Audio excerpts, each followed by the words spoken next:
Okay.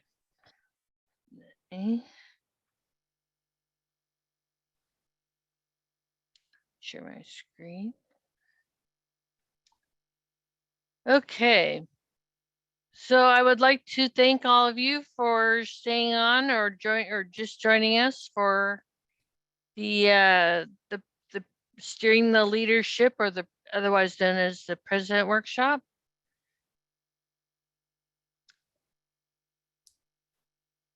Oops. So what we'll be going over tonight is the power of PTA, which is the mission, resources, and policies. Key roles of the president, how to get started with your PTA planning, and managing your how-tos.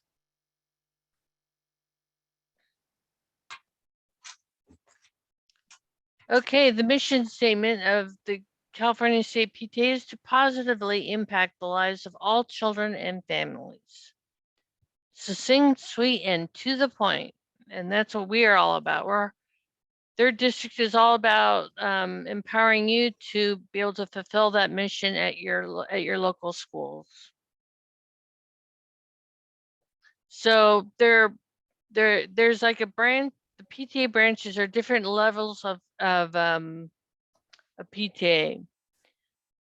We have in council and out of council PTAs, which everybody in third district is considered out of council.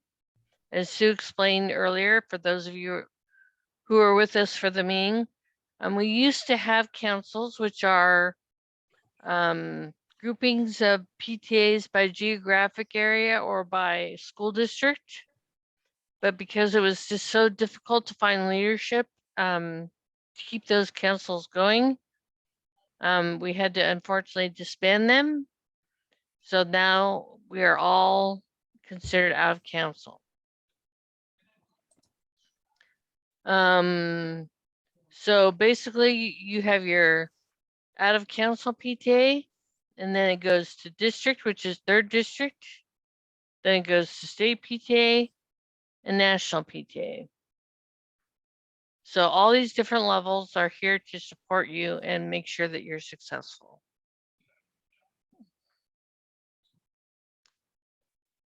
Here are the websites for each of the levels. Our website is thirdpta.com. We used to have a different website several years ago. But we have a new website called thirdpta.com. We have state PTA and we have national PTA. And oh my gosh, so many resources, your mind will just explode. There's just so much information out there.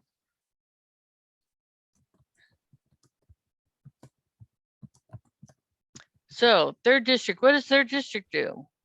Well, we provide training like we're doing tonight and tools for our unit leaders.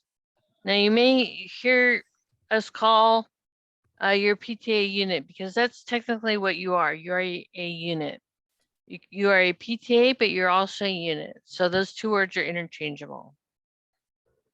We assign a mentor to each unit.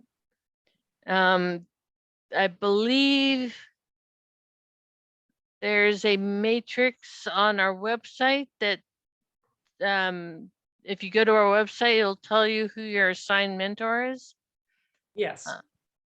So if you have any questions like, how do I do this, or how do I fix this, or how do I resolve this, or how do I approach this, start with your mentor first if you can.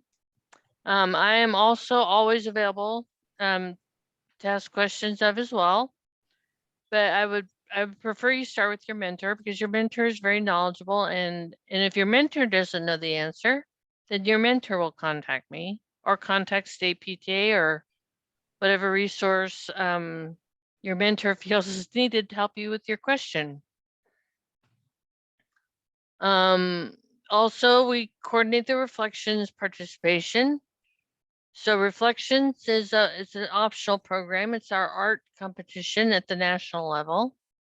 But each level PTA has its own level judging. So if you are interested in that, go ahead and put in the chat that you would like to learn more about reflections. And our reflection chair will, or somebody will be in contact with you how to establish a reflections program at your PTA. It's a wonderful program. Boiled down, there's a theme involved and different art categories, and students of all levels and abilities are encouraged to express their interpretation of that theme in various art mediums. So it's a wonderful program. We also provide you a calendar with the deadlines for submitting payments, paperwork, tax filings, et cetera, et cetera. That is on our website as well. And then we help you with all your questions and problems.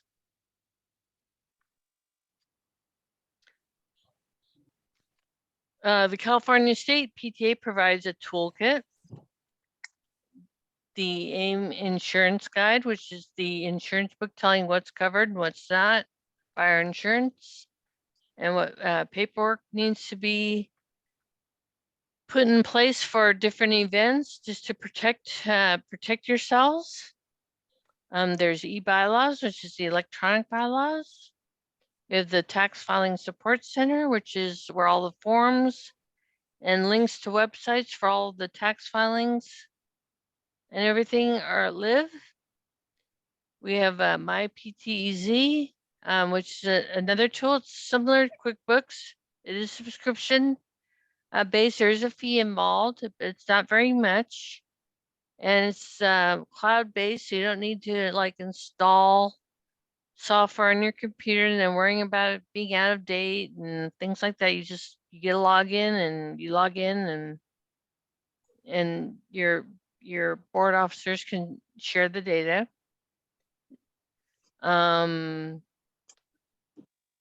There's also e-news and service mailings that state PTA sends in the mail, in the snail mail, as well as in the email. There's legislation alerts that they keep everybody up to date on legislation that affects our schools and our students and our families. They also offer training, and then we have convention, which is actually coming up here really, really fast at the end of this month.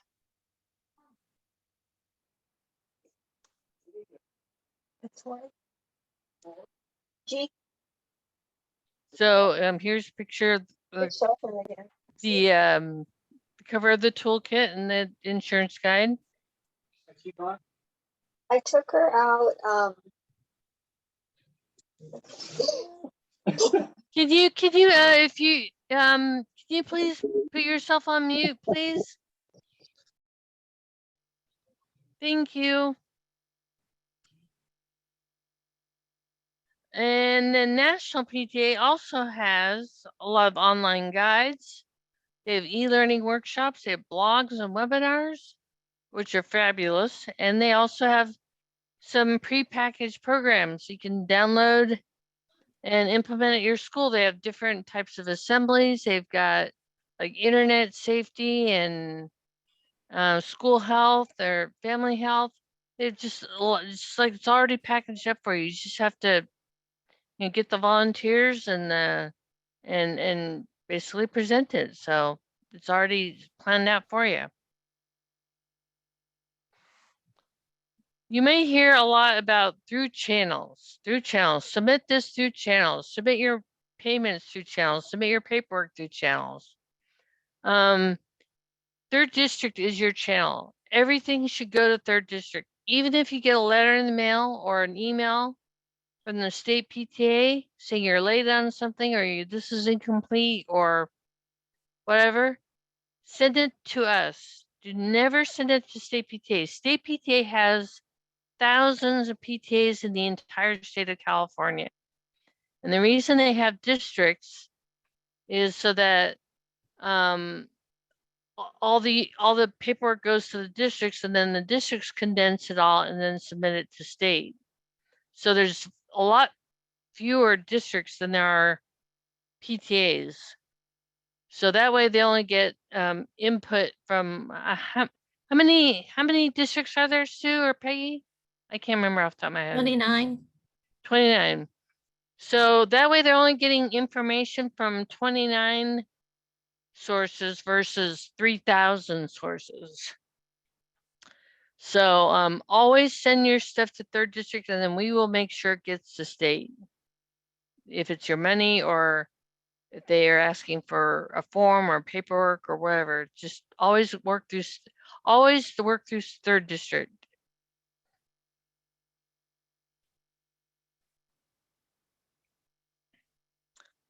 Now, the 3 basic policies for a 501c3 nonprofit, and that's a nonprofit in general, not necessarily for PTA, although there's some PTA specific things on here, is that PTA is non-commercial. We do not promote or endorse products, business, or services. If a company donates something to your raffle or your silent auction, or just donate something to the school, that they say, well, we'll donate this, but you have to say, you have to encourage people to shop at our store for us to donate it, then that's not a good thing. The PTA cannot encourage or endorse or ask your families to go patronize XYZ grocery store because they donated a whole bunch of stuff to the school. You should absolutely positively thank them for that and thank them for their donation publicly.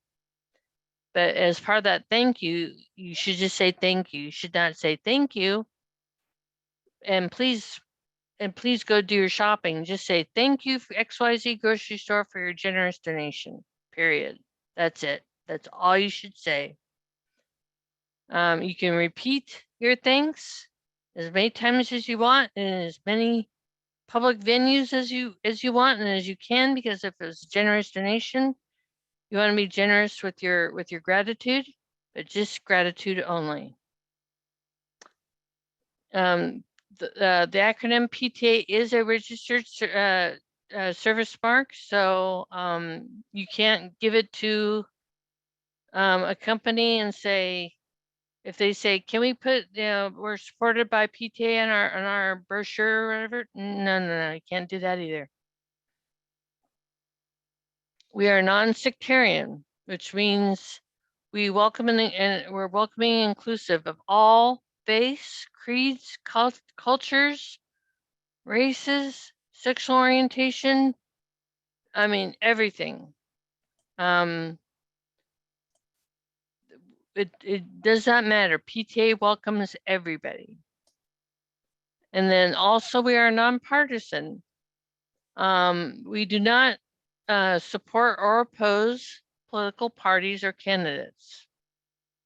Now that's the people. Now you may support or oppose an issue that's affecting kids. Maybe there's a law that's being thought about in the legislature, or maybe in your local community, in your city, or maybe in your county, and you don't like it. You can say the PTA, but you have to vote. There's a process for doing that. You can't just arbitrarily say XYZ PTA is against this proposed law. There's a process and you have to go through to get to the point where you can say that. So if you have any questions about that, please contact our advocacy VP, Tom Nelson, who's on the in the meeting with us tonight, and he can help walk you through that process. And also state PTA, we cannot go against what the state PTA's position is either. So, and Tom would be able to help you with that as well, to determine if your specific PTA's position is different than state PTA's position on something.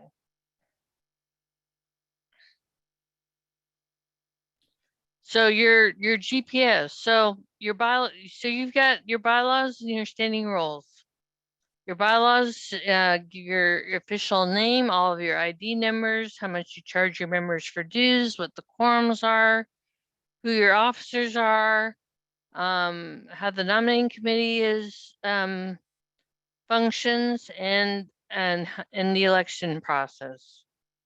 And then your standing rules is your list of VPs, if you have any, your meeting dates, your unbudgeted expenditure authorization, who your check signers are, and your committees.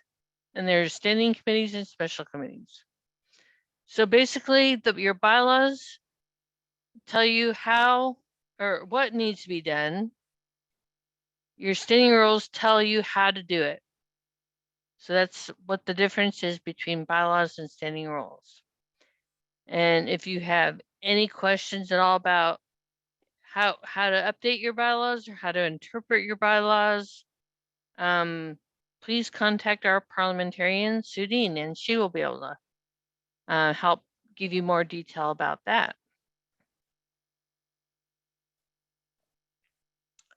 Okay, as Sue said during the meeting, with bylaws, you should review them every year. Just make sure that they're up to date and current. But you should make sure you update them every 5 years, just to get them on the most current template, if that's the only reason. Because the templates change ever so slightly, sometimes more in some years than others. But the template does change from year to year. And we want to make sure your bylaws and the procedures you're following are the most up to date and current. So you need to at least get it on a new template, even if your dues have never changed, your officers haven't changed, your meeting dates haven't, if nothing has changed, you just need to get it on the most current template. And then there's an e-bylaws program for that, or there's a fillable template depending on your situation.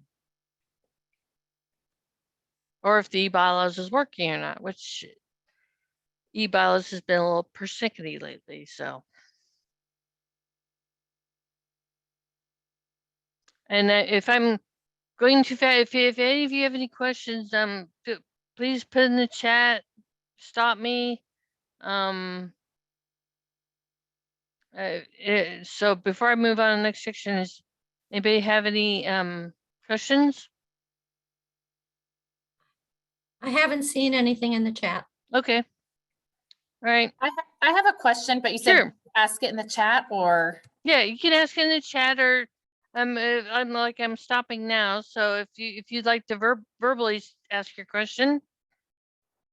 okay, sure. Hi. So I'm actually helping out at Mangini. We're a brand new elementary school, and I Right. went at Navigator, and I helped us. Our PTA was already set up, so we would update the bylaws. But as far as starting from square one, I know our principal did some of the work for us, but we're kind of trying to play catch up because so many new people kind of joined the board. And so it looks like if we just go to the bylaws, which we had some written, but it looks like, you know, some things probably might need to be updated. Do you suggest we just sit down as the board and go to that page you were sharing with us, or should we sit down with, you suggested that parliamentarian or the? You're talking about Mangini Ranch's bylaws or Navigators? Yes. Yeah, Mangini's. Yeah. Yeah. I just got your bylaws back that were approved from the state parliamentarian. So I need to get those to you, and so you can open your bank account and everything. So yay for that.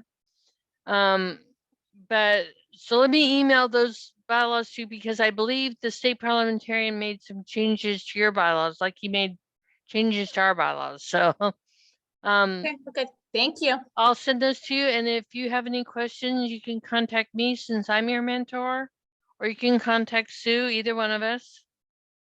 And we can work through any additional updates that you want to make. All right, thank you. You're welcome. Okay.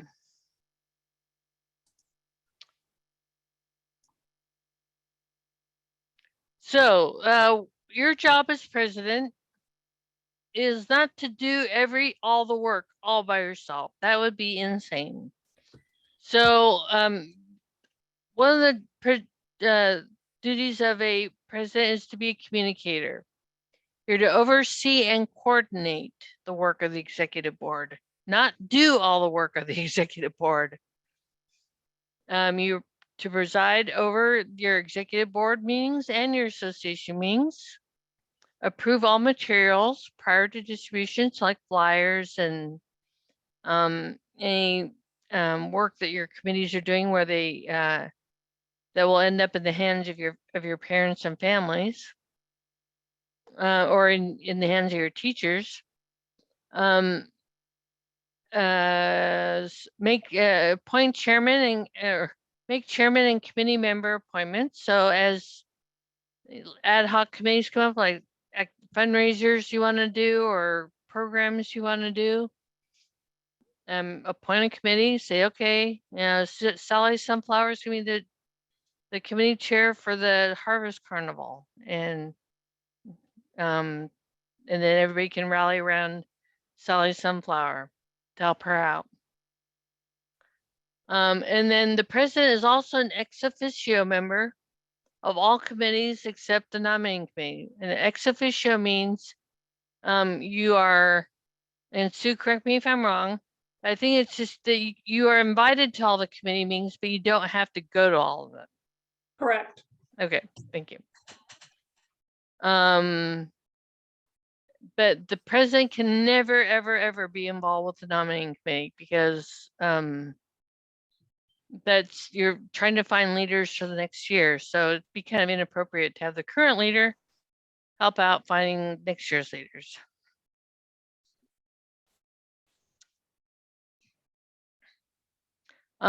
There's a financial component to the PTA president.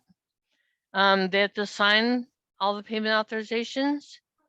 There's a form on the state PTA website. It's called a payment authorization form. That's the one I was talking about during the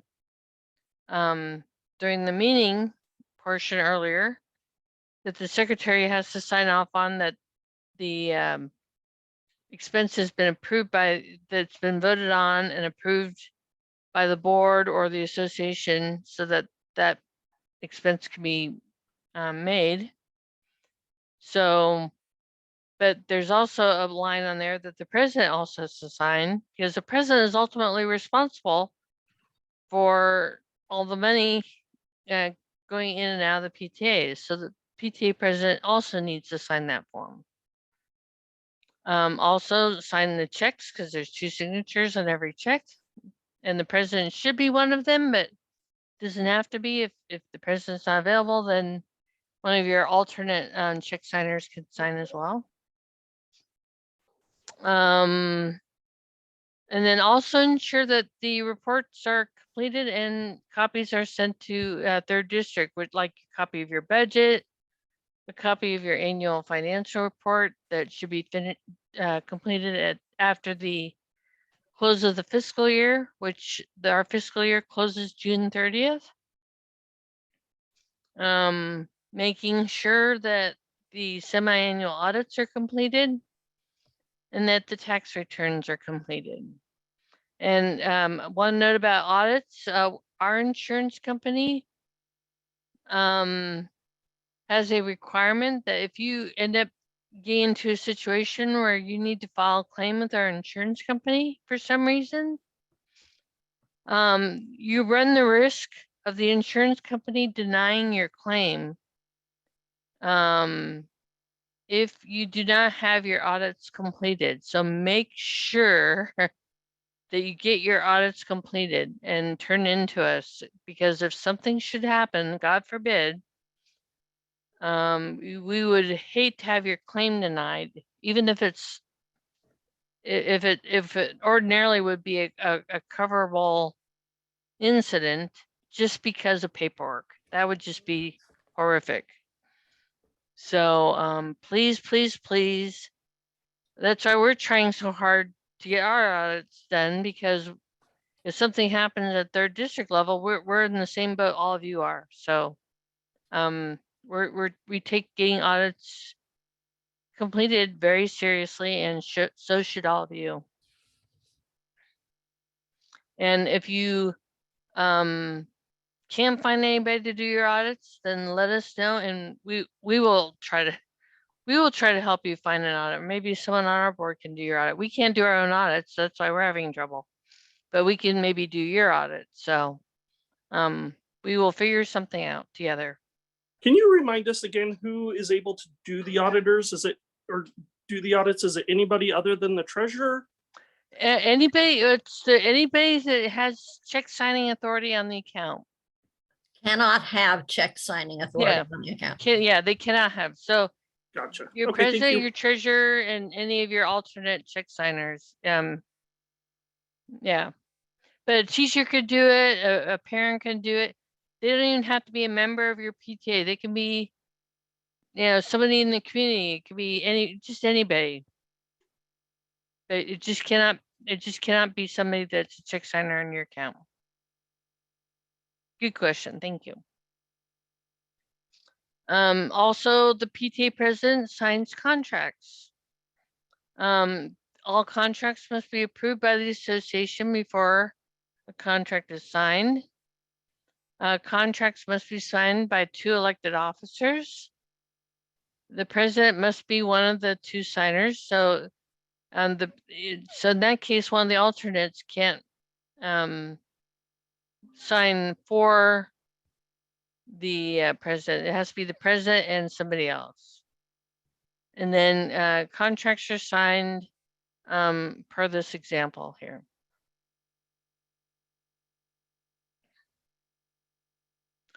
The president is also a collaborator.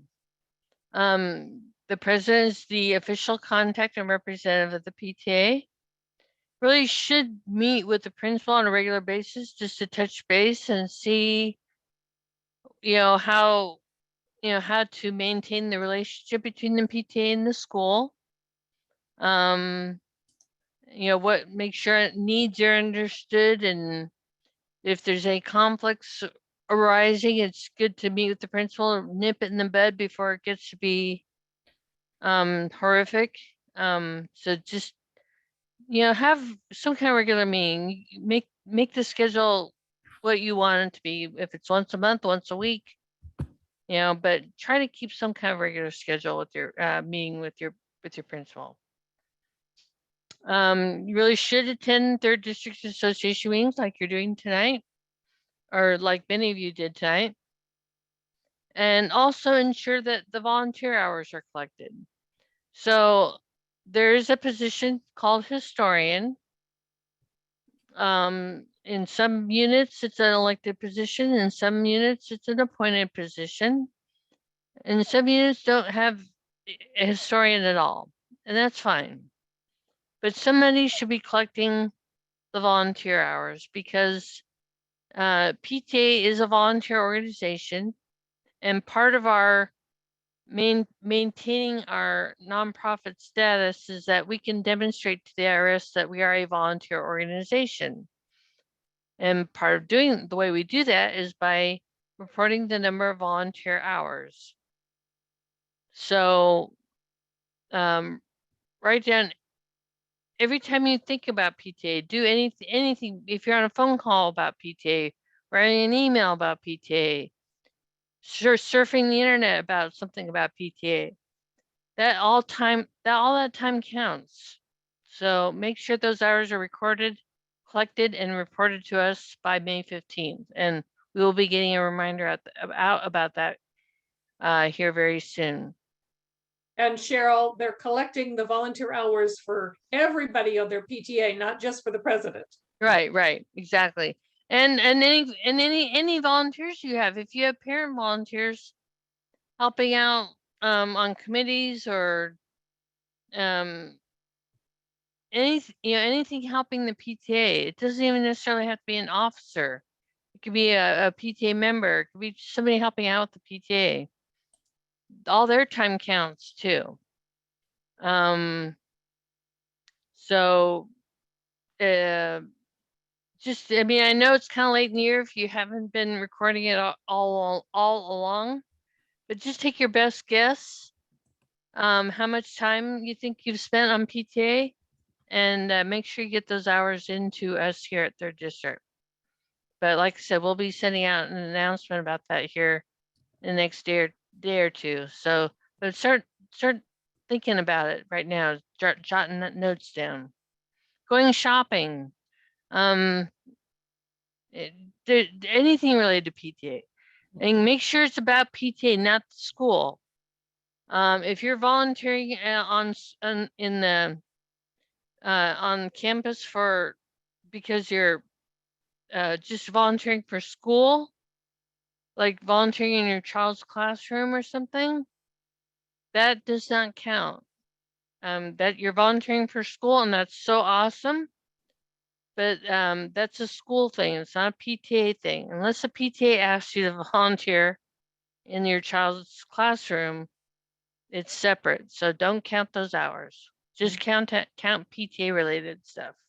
So Cheryl, there are a couple of questions. Sure. Is there a form for recording volunteer hours? Yes, there is. Yes, there is. And your mentor will probably be sending it to you really soon, since they're due May 15th. And should we collect volunteer hours for the whole 2021, 2022 year? Yes, all the way through June 30th. So because the deadline is May 15th and the period of time we're collecting volunteer hours for is July 1st to June 30th. Obviously, May 15th is before June 30th. So You're just going to project. Yeah, just guesstimate if you're gonna be doing any PTA activities, having any meetings. Maybe you're doing planning meetings for the next year, or transition meetings to transition from one board, one set of board officers to the next set of board officers. Maybe you're doing some meetings for that. Just estimate that amount of time and make sure you add that to your historian report. Very good questions. Thank you.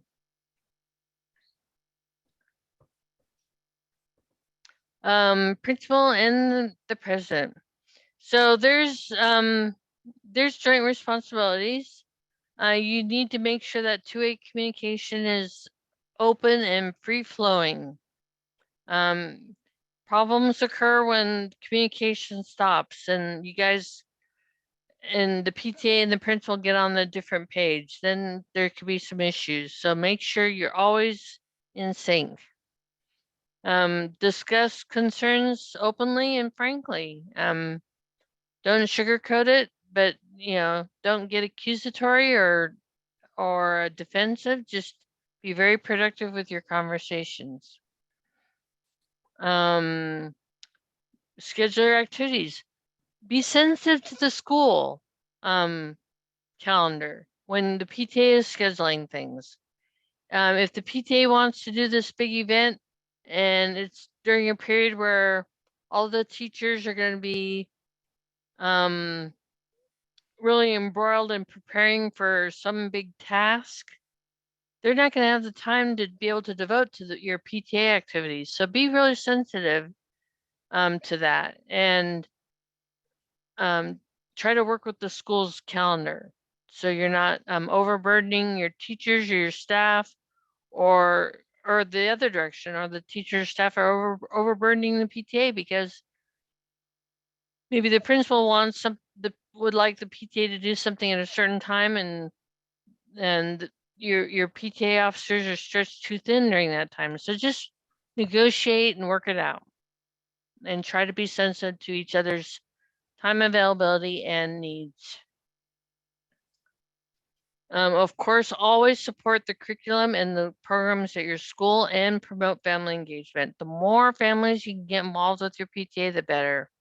That makes your PTA that much better, the more families you can get involved.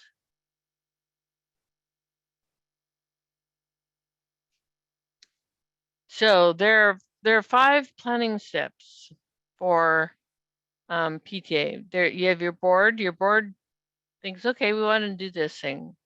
And then, okay, so we want to do this thing. Well, what are the goals of this thing? So that's the what. How much is it going to cost? Where are we going to get the money from? We have to create a budget. So that's the how. the who is the membership. How can we get our membership involved? How is this going to help our members? How is this going to make our members better people or more embracing the school spirit? Family engagement, the fundraising. Is it a fundraiser? Is it a program? And we're going to be covering that in a different workshop, but there is a 3-to-1 rule for every one fundraiser. There should be 3 non-fundraisers, and we're going to be going into that in more detail in our programs workshop later this week.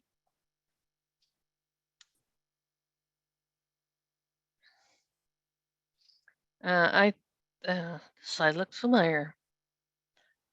I think I've got duplicate slides here. Okay, so we have got board orientations. You've got your ground rules, which you should set ground rules at your meetings. Like, be respectful of people's time. Don't talk over people. Don't be negative. You know, whatever rules you want to put forth, you should write them down on a piece of paper or have them visible during your meeting, just to remind people what the rules are. You have your bylaws, which is your structure of your PTA. You have the insurance guide, and hopefully you have some procedure books. And procedure books are usually written by the officers. Like your president should have a procedure book, your treasurer should have a procedure book, your secretary, and so on and so forth.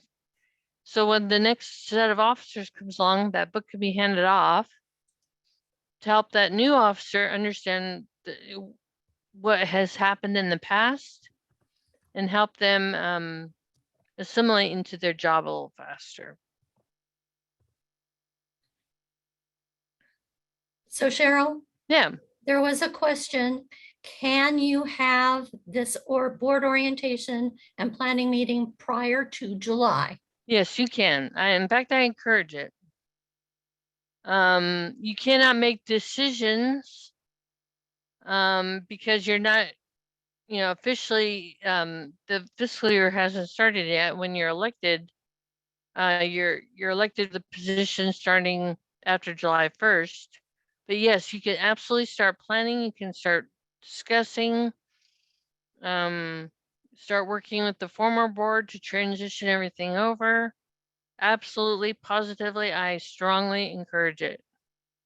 Good question.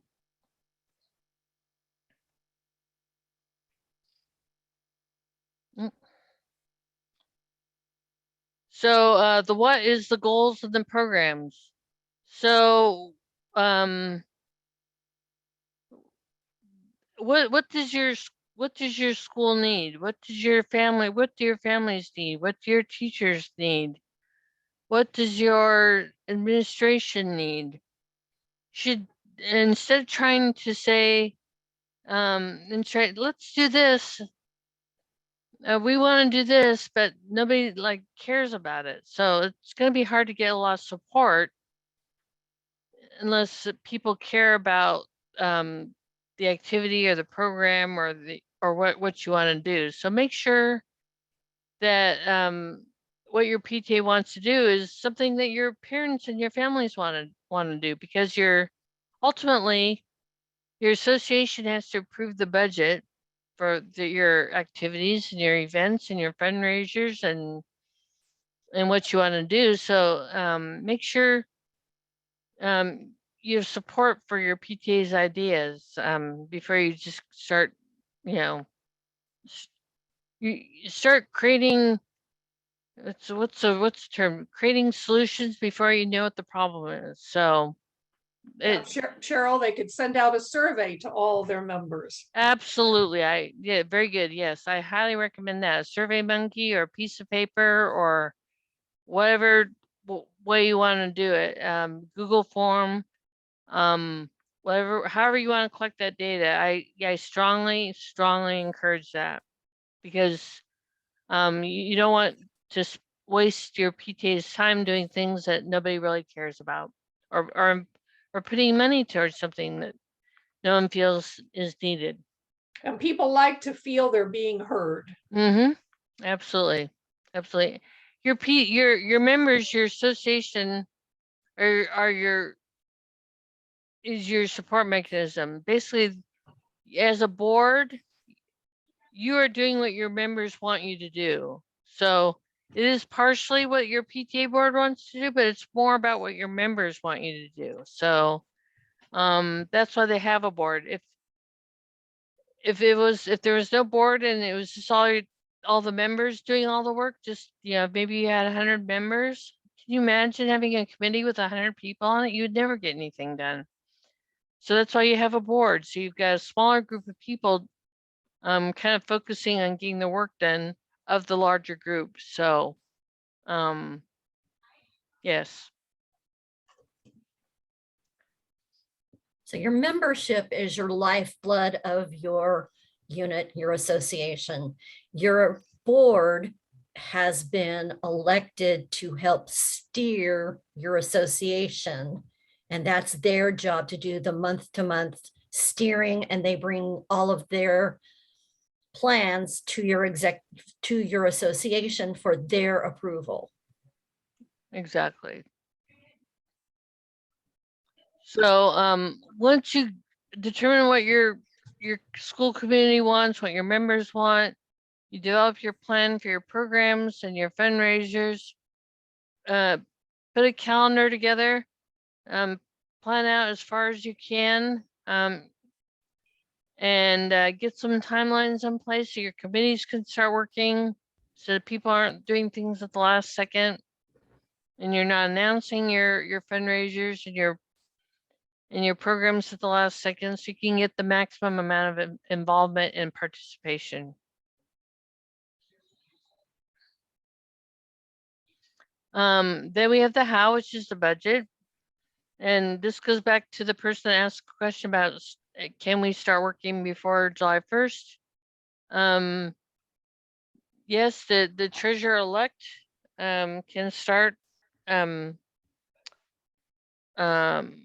assembling a budget before June 30th. The board submits items, the principal can submit items, your teacher rep can submit items, suggestions, recommendations for what they would like to see in the budget.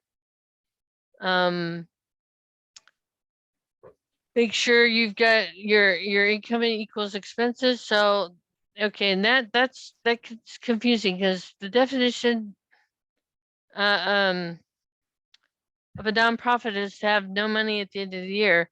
That's on paper only. That's not physically have $0 in your bank. That would be insane. So basically, you have income, you have your estimated expenses, and then hopefully you have more income than you have expenses. There should be some money that you can carry over to start the next year off with, and you can put that in the budget category called unallocated money, or unallocated reserve, or miscellaneous, or whatever. Just give it a generic title, and then that's where you put the excess money in your budget. So it looks like you're zeroed out, but you're not really, because you still have that money in that unallocated reserve, which you'll use to carry over to the next year to start your next year off with. So you have money in the bank. Is everybody understanding what that means? So, and then as the year goes on, because when you make your budget to be in the fall or late in the summer, you have no idea how well your fundraisers are going to do. You have no idea. Maybe another need will come up during the year. Maybe your principal says, we need new rubber balls for the playground. All of our rubber balls are all rotted and they don't hold air anymore. So can the PTA help us out and buy new rubber balls for the playground? The things come up at the last minute, so you need to revise your budget. You need to go back and revisit your budget periodically, revise it to make sure that it's capturing what the current snapshot in time is looking like when things become more known, when the unknown becomes more known. I also recommend that when you have your election, if you don't have another association meeting after your election meeting, that you have what's called there's a term for it and I just can't think of it. It's like Interim? a temporary budget, and the word's not temporary. Interim? Interim, thank you. Interim budget. It's a small little bucket of money, very small, just enough so you have your association approve. So you can start the next year off with a already small little budget already approved. And it's usually just for membership expenses, like for your membership drives. Or if you do something right, like the first day of school, if your PTA does something the first day of school, maybe, coffee and donuts or something. Because you won't have an approved budget at the first day of school or over the summer by your association, if you can get your association to approve a very, very small budget at the end of the year, just so you can start the next year off with a small approved budget, that should get you to the point where when you have your first full association meeting in the fall, where you can get your real budget approved to be able to have more money available to spend for the rest of your year's programs. But you should and we'll be covering all this in the financial workshop too, so I'm not going to go into great detail on this, but there's a mechanism called the interim budget and then releasing of funds, and we will be going over that in the financial workshop on, I believe it's Thursday.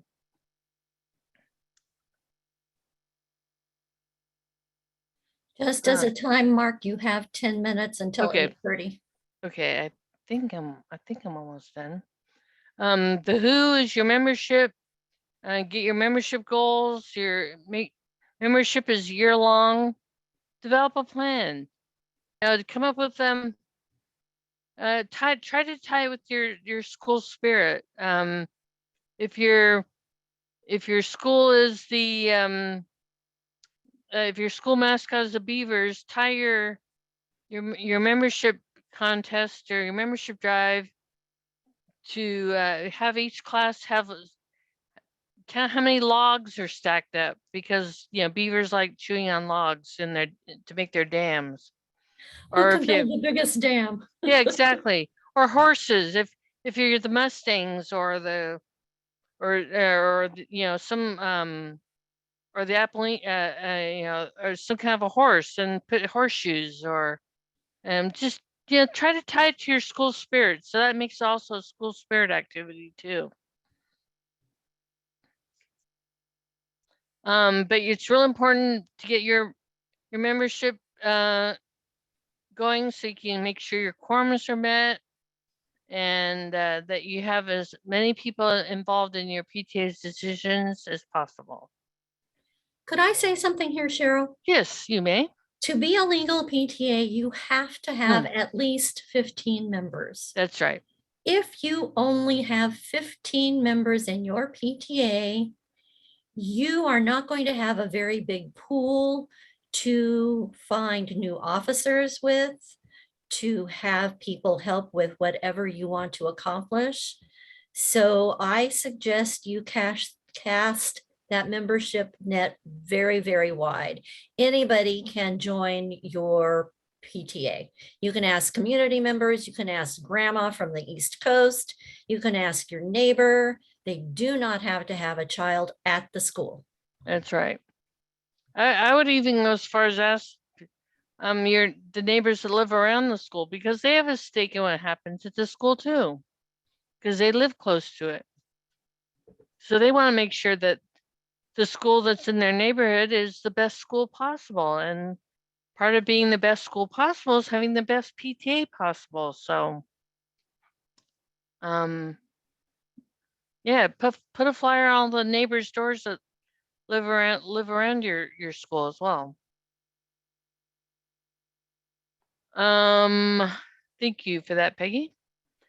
The do family engagement. Okay, going back, fundraising is not the purpose of PTA, but we realize you have to raise money in order to pay for things. So, follow the 3-to-1 rule. And this will be covered in greater detail in our programs workshop.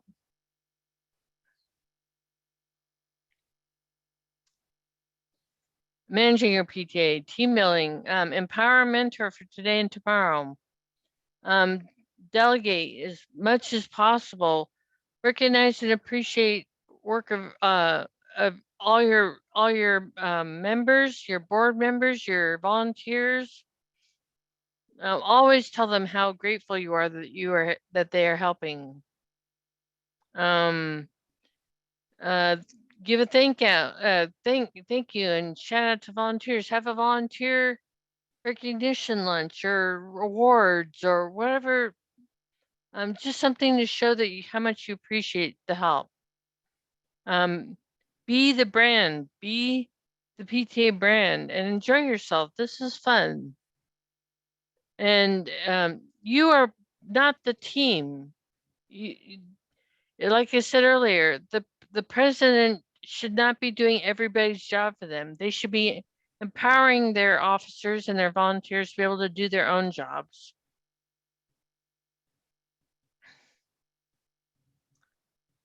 Like I said, keep meaningful two-way communication, keep everybody in the loop, and walk the talk. Communication is absolutely critical. There are 3 different types of meetings. You have your executive board meetings, which have to be held monthly. You have association meetings, which are held according to your bylaws. Some are monthly, some are quarterly, whatever your bylaws say. That's what your association meetings frequency should be. And then you have committee meetings. So make sure you use all those meeting mechanisms. If your school district requires that you fill out a facility use permit in order to have your meetings on campus, make sure you take care of that. Make sure you advertise. There are some advertising requirements in your bylaws for association meetings. I believe it's 10 days for regular association meetings and 30 if it's an election. Correct? Is that correct, Sue? It's Yeah. 30 days if it's an election or adopting updated bylaws. Oh, that's right. Yes, thank you. So make sure you adhere to those timelines. Make sure you get an agenda out and make sure you contact those that you're expecting reports from so they're not surprised.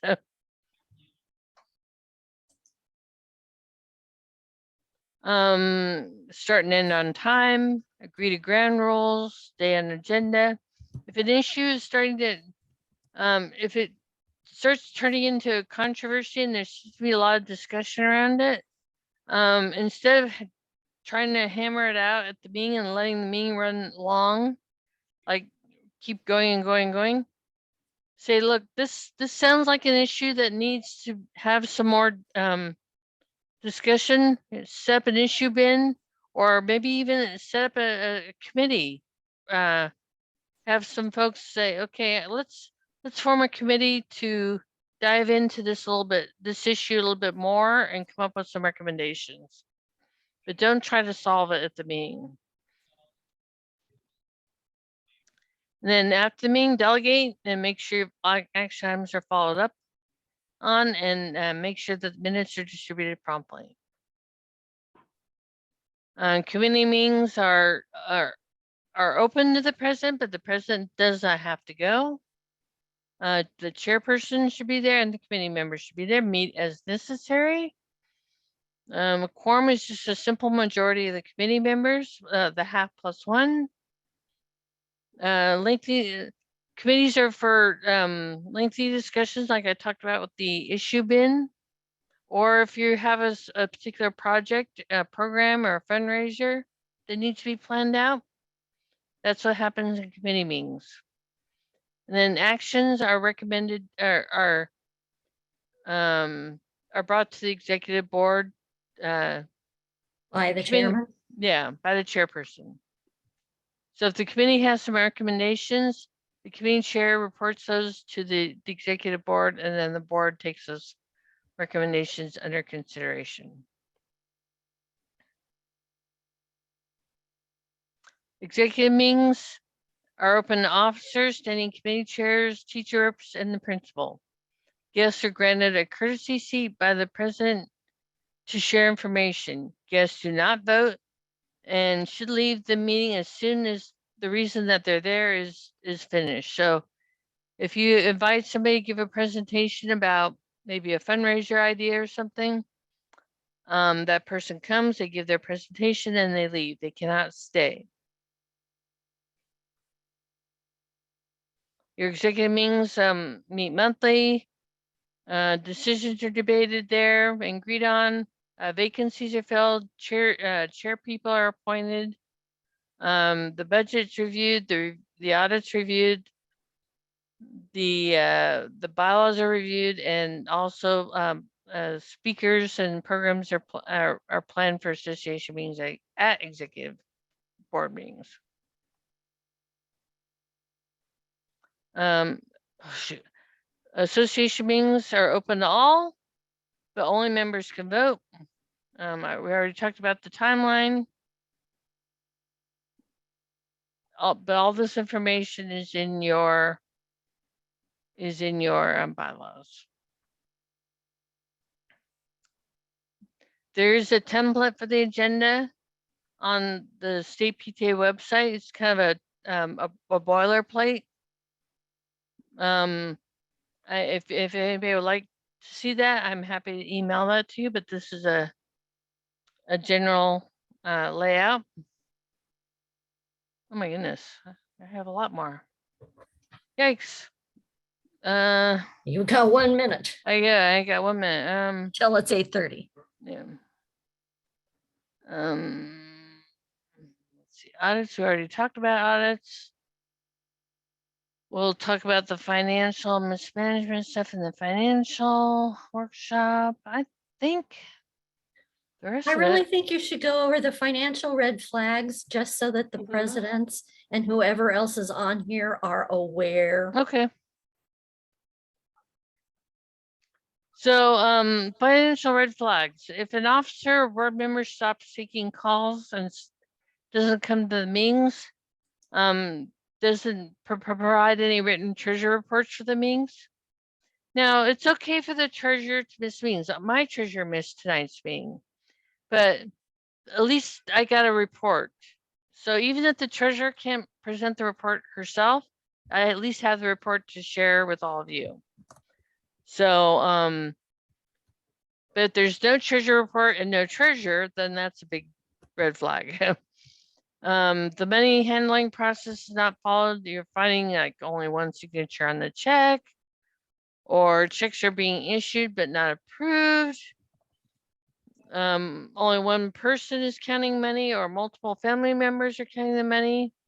And another thing is bank statements should be reviewed by a non-check signer and like initialed or signed off on. Also event revenue is less than the chairman's count. So if the money is counted and then the deposit that's made in the bank is not the same dollar amount, then that's a red flag. That's a big red flag. So if you ever start getting into this situation, and you've got some concerns, please reach out to us sooner rather than later, because if you wait until later, it could be a big mess. And if we can nip it in the bud and maybe find out what's happening with your treasurer or whatever financial officer, early on, maybe we can get it resolved before it becomes a big mess. But if you're suspecting anything, do not start talking to all your family. Oh, that our treasurer Susie Sunflower, yeah, she hasn't come to a meeting for 4 months. We don't have any idea. Well, I think Susie Sunflower. I think I saw her with a brand new Prada purse recently, and I'm wondering, I know she's having money trouble, so I don't know where she. But just don't start spreading rumors and talking about your issues, with your families, your members. Keep it in house. It's a private situation until it's okay to make it public, and then we will let you know, and the state PTA will let you know when it's time to make it public. Don't air your dirty laundry. Yes. There's a time and a place for everything, and until we know the facts, just keep it to yourself. Okay.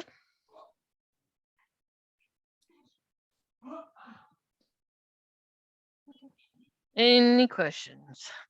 They did ask if the slides and the workshop and all the workshops would be recorded. Yes, all the workshops will be recorded, and all the PowerPoints and any handouts will be posted on our website, probably about a week or so after the workshop is over.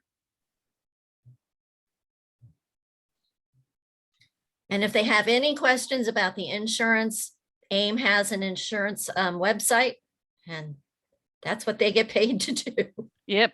And if you ever have like, is this event covered or not covered, or do we need to have any paperwork, or where can I get a copy of our insurance certificate?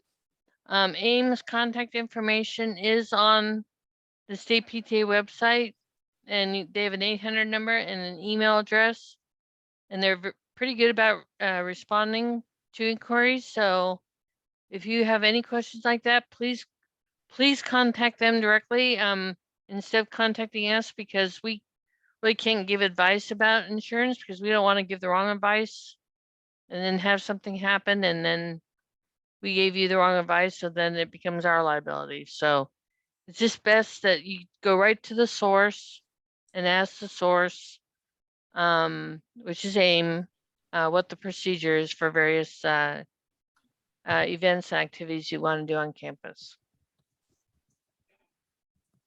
So Cheryl, there's a question if we will be emailing out the PowerPoint presentations. And I'm saying no, that they can access it through the 3rd District PTA website. Yeah. I mean, if you have trouble downloading it from the 3rd District website, by all means, contact me and I will email it to you. But let's start with directing everybody to just download it from our website to begin with. But by all means, if you have trouble with the download, then go ahead and contact our office, contact me, and we will make sure that you get copies of whatever you need.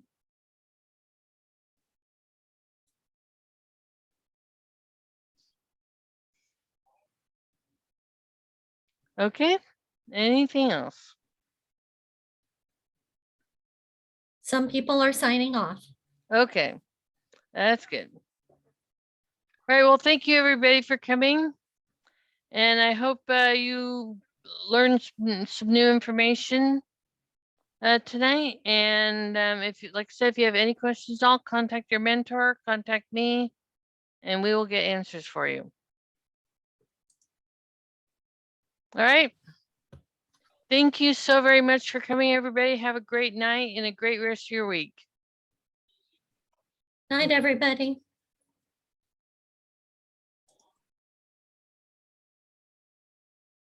End recording. Yeah, I'm trying to find where that. Stop recording. Here we go. Yes. Okay.